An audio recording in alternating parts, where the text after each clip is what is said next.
আসসালামু আলাইকুম, আমি মোহাম্মদ সাকিব হাসান। ফোরটানের চতুর্থ ক্লাসে সবাইকে স্বাগতম। তো আর কথা না বাড়িয়ে আমি ডিরেক্ট অবসিডিয়ানে চলে যাই। তো আজকে মূলত আমরা ইনপুট অ্যান্ড আউটপুট সম্পর্কে জানবো। আমি ইনপুট আউটপুটের একদম বেসিক ধারণা দেবো, অ্যাডভান্স ধারণা আমরা পরে অ্যাডভান্স কোর্সে দেবো। তো একদম সহজ ভাষায় ইনপুট আউটপুট বলতে বোঝায়, আগে আউটপুটটা বুঝি। আমরা তো কম্পিউটারকে একটা কাজ করতে বলবো, কোডিংয়ের মাধ্যমে আমরা কম্পিউটারকে একটা যে কোনো কাজ করতে বলবো। তো কাজ করার শেষে কম্পিউটার তো আমাদেরকে অবশ্যই কম্পিউটার স্ক্রিনে আমাদেরকে আউটপুটটা দেখাবে বা আমাদের কাজটা করে দেখাবে। অবশ্যই তাদেরকে আমি কম্পিউটারে কাজ করতে বলার কারণে সে রান্নাঘরে এসে আমার থালি বাসন ধোয়ার কাজ করবে না, অবশ্যই সে কম্পিউটারের ভিতরে কাজ করবে এবং আউটপুটটা কম্পিউটারের ভিতরেই দেবে। তো আউটপুটটা কি, আমরা একটা কাজ করতে বলে কাজ করার শেষে আমাদেরকে যা দেখাবে সেটাই হলো মূলত আউটপুট। তো ইনপুট ব্যাপারটা কি, আমরা একটা এক্সাম্পল দেখি। আমরা এমন একটা সফটওয়্যার বানাচ্ছি, মূলত আমরা তো সফটওয়্যারই বানাচ্ছি ফোরটান দিয়ে। তো ফোরটানে কোড করার পর ওটা একটা সফটওয়্যারে বিল্ড হচ্ছে, দেন আমরা ওটাকে রান করে আমাদের কাজটা হয়ে যাচ্ছে। এটা আমরা আগের ভিডিওতে দেখছি। তো যাই হোক, তো আমরা একটা সফটওয়্যার বানাতে চাচ্ছি যেখানে ও কম্পিউটার আমাদের কাছ থেকে আমাদের নামটা চাবে। আমাদের নামটা চাওয়ার পর ও জাস্ট আমাদের নামটা প্রিন্ট করে কিংবা আমাদের নামের সাথে আরও কথাবার্তা লিখে আমাদেরকে একটা থ্যাঙ্কস দিল। তো আমরা এখানে কি করতেছি, কম্পিউটারকে আমাদের থেকে একটা কিছু ইনপুট দিচ্ছি। তো এই জিনিসটাই হলো ইনপুট। তো আশা করি এই জিনিসটা সবাই জানেন, একদম সিম্পল ব্যাপার। তো আমরা বেসিক ইনপুট আউটপুটটা একটু দেখে নিই, দেন আমরা সামনের দিকে আগাবো। তো এটা খুবই ইম্পর্টেন্ট জানা। তো আমরা ডিরেক্ট কোড ব্লকসে চলে যাই, একটা নতুন ফাইল নিয়ে নেই। তো তার আগে বলে নিই, কোড ব্লক সম্পর্কেও একটা আলাদা ভিডিও থাকবে, সম্পূর্ণ কোড ব্লকসের ইন্টারফেস এবং কোথায় কোন অপশন আছে সেটা সম্পর্কিত। বাট তার আগে জাস্ট কিছু ইম্পর্টেন্ট ব্যাপার দেখাই নিই। তো আমরা বাম পাশে সবার উপরে যে ফাইল লেখাটা আছে, তো এইখানে চাপ দিলে আমরা মূলত ফাইল সম্পর্কিত যেসব কাজকর্ম আছে সেগুলো আমরা এখানে করতে পারি। যেমন আমরা এই পুরো কোড বক্সটাকে কোয়াইট করতে পারি, নিচ থেকে আমরা নতুন ফাইল নিতে পারি। দেন কোনো ফাইল যদি আমার থাকে আগে সেটাকে আমরা ওপেন করতে পারি। দেন আমরা ওয়ার্কস্পেস ওপেন করতে পারি। দেন রিসেন্ট কোনো প্রজেক্ট করে থাকে সেটা ওপেন করতে পারি। দেন ইম্পোর্ট কোনো প্রজেক্ট, মানে আমরা কোনো প্রজেক্ট আগে অন্য কোথাও করছি সেটাকে ইম্পোর্ট করতে চাইলে করতে পারি। রিসেন্ট যে কাজগুলো করেছি সেগুলো এখানে আছে। তো যাই হোক, এখান থেকে আমরা ফাইলে কাজগুলো করতে পারি। এখান থেকে আমরা নিউ ফাইলটা নিতে পারি, যে নিউ ফাইল। তাছাড়া আরেকটা ওয়ে আছে, ফাইলসের নিচে যে আইকনটা আছে পেজের মতো, পেজ অ্যান্ড উপরে প্লাস, সেই জায়গায় যদি আমরা চাপ দিই তাহলে আমাদের এমটি ফাইল নিতে পারি আমরা। ওকে, তো আমরা এমটি ফাইলটা নিলাম। আর কন্ডিশন কি ছিল, এটাকে আমরা প্রপার এক্সটেনশন আকারে সেভ করব। প্রথমে সেভ করতে হবে, তো আমরা কন্ট্রোল-S দিয়ে বা আমরা এখানে ফাইলসে যে সেভ ফাইলসে চাপ দিয়ে আমরা আমাদের নির্দিষ্ট লোকেশনে, যেমন আমি ডেস্কটপের ভিতরে ফোরটান নামের একটা ফোল্ডার করা আছে, সেই ফোল্ডারের ভিতর আরেকটা ফোল্ডার করব, সেটা হলো ইনপুট আউটপুট। ওকে, এই ফোল্ডারের ভিতরে দেন আমি ফাইলটার নাম দিব io.f95। তো F95 মানে বোঝাচ্ছে আমরা ফোরটানের 95 এর ভার্সনটা ইউজ করব। ওকে, দেন আমি সেভ করে দিলাম। ওকে, অল ডান। তো এখানে আমার গ্রিন শো করতেছে। ওকে, আমি এখন আমার কোডটা লিখি। তো ফোরটানের যে বেসিক সিনট্যাক্স সেটা আমাদের জানতে হবে। তো প্রথমে আমাদেরকে দেখাইতে হবে যে এই প্রোগ্রামটা স্টার্ট হচ্ছে এখান থেকে। তো তাই আমাদের প্রথমে লিখতে হবে প্রোগ্রাম,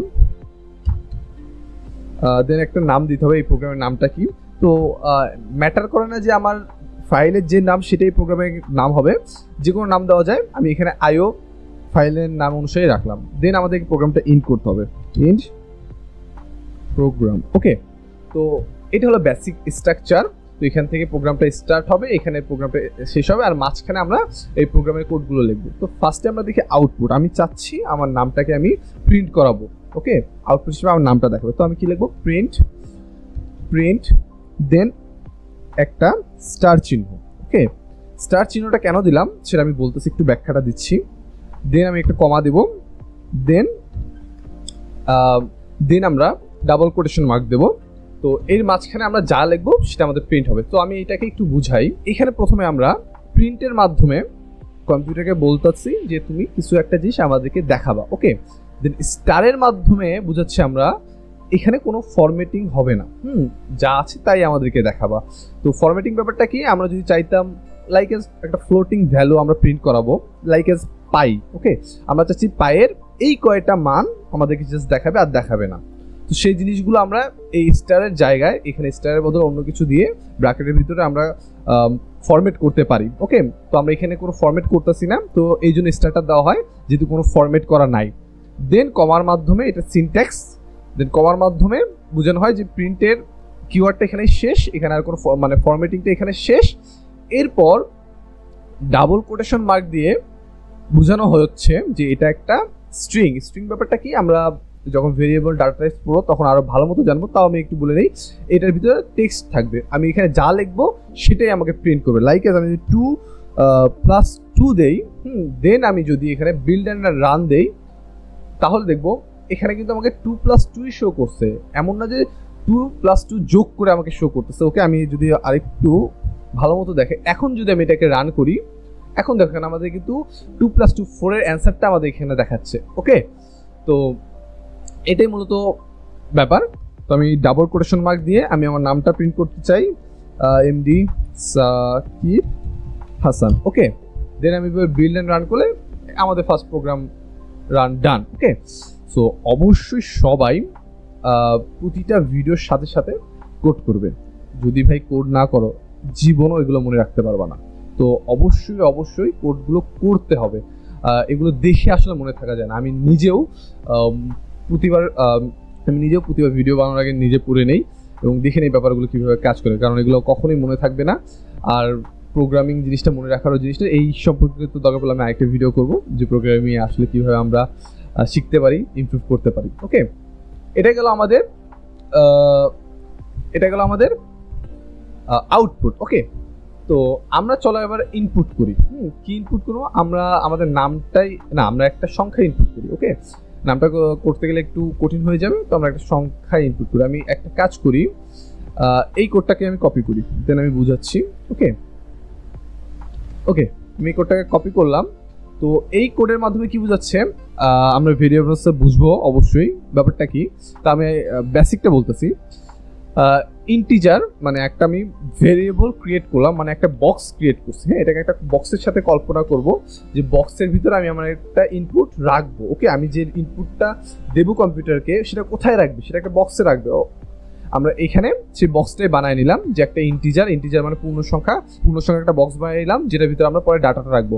এরপরে আমরা আমাদের ইউজারের কাছ থেকে ওই বক্সের ভিতরে যে ডাটাটা রাখবো সেই ডাটাটা চাচ্ছি, কম্পিউটার আমাদের কাছ থেকে রিড করবে। ওকে, তো এই যে সেম এখানে স্টার চিহ্ন দ্বারা বোঝাচ্ছে এখানে কোনো ফরম্যাটেড রিড হবে না, যা দেবো সেটাই ও নেবে। ওকে, দেন সেটা নেওয়ার পর কোথায় রাখবে? অবশ্যই এজের ভিতরে রাখবে, কারণ আমরা অলরেডি এজ নামের একটা বক্স বা রাখার জায়গা বানায় নিচ্ছি। ওকে, তো এরপর আমি আচ্ছা প্রিন্ট করি তো এরপর আমরা কি প্রিন্ট করব? তো এরপর আমি প্রিন্ট করব, সে আমাদেরকে দেখাবে তোমার এজ হলো এত। আমি যেটা ইনপুট করব সেটাই আমাকে এভাবে করে দেখাবে। ওকে, আমি রান করি তাহলে বুঝতে পারবো। তো আমি যদি এখন রান করি, এখন দেখো এখানে কিছুই আসতেছে না, একদম ফাঁকা ব্ল্যাঙ্ক। হ্যাঁ, যদি একটু ছোট ইন্টারফেসটা, তাও দেখো এখানে কিছুই আসতেছে না। বাট এখানে আমার একটা কার্সর, এখানে দেখো এই যে এখানে একটা আইকন দেখাচ্ছে, মানে কার্সর আছে যেখানে আমি ইনপুট দিতে পারবো। এখন দেখো আমি যাই লিখতেছি এখন আমি লিখতে পারতেছি, এতক্ষণ কিন্তু আমি লিখতে পারিনি। তো এখন যদি আমি লিখি আমার বয়স 64 বছর, অনেক বয়স্ক মানুষ, যাই হোক।